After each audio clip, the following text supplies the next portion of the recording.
In JavaScript, you can create a literal object with the syntax open curly brace, the name of a field of the object, colon, the value expression, comma, another field, and so on. For example, here I'm creating the object O that has fields x and y, and then I can use the dot after O to pull a field back out. So O.x extracts the value of the x field from the object and gets 1. O.y gets 2 because y was initialized with 1 plus 1.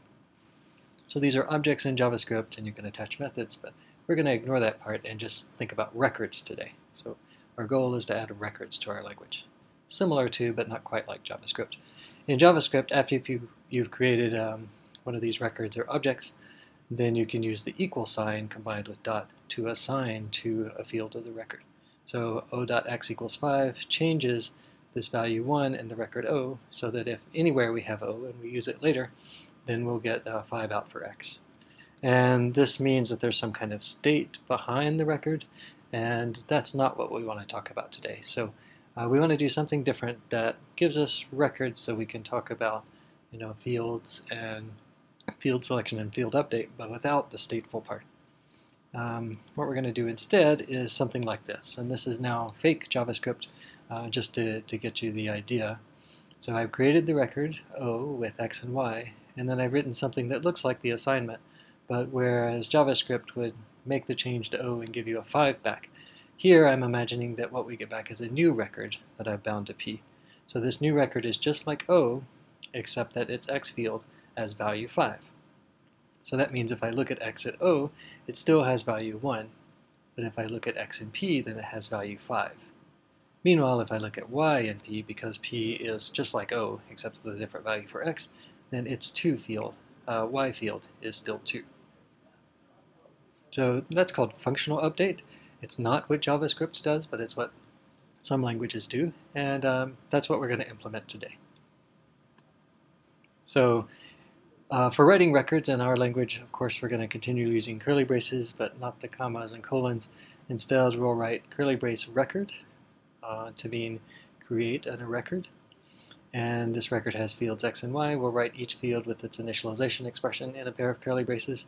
So here x is initialized to 1 and y is initialized to the result of 1 plus 1, which we expect to be 2. In the JavaScript notation, if I bound declared O to be that record, the way we'll write that in our language is using the let form that we already have.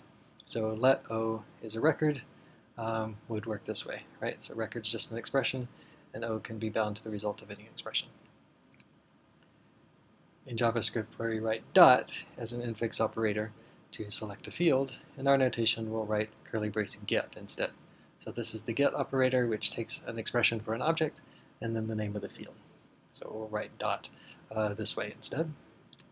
So for example, if I bound O to this record and then looked up the x field, we will write that as let O be the record and then use get on O to get the x field out.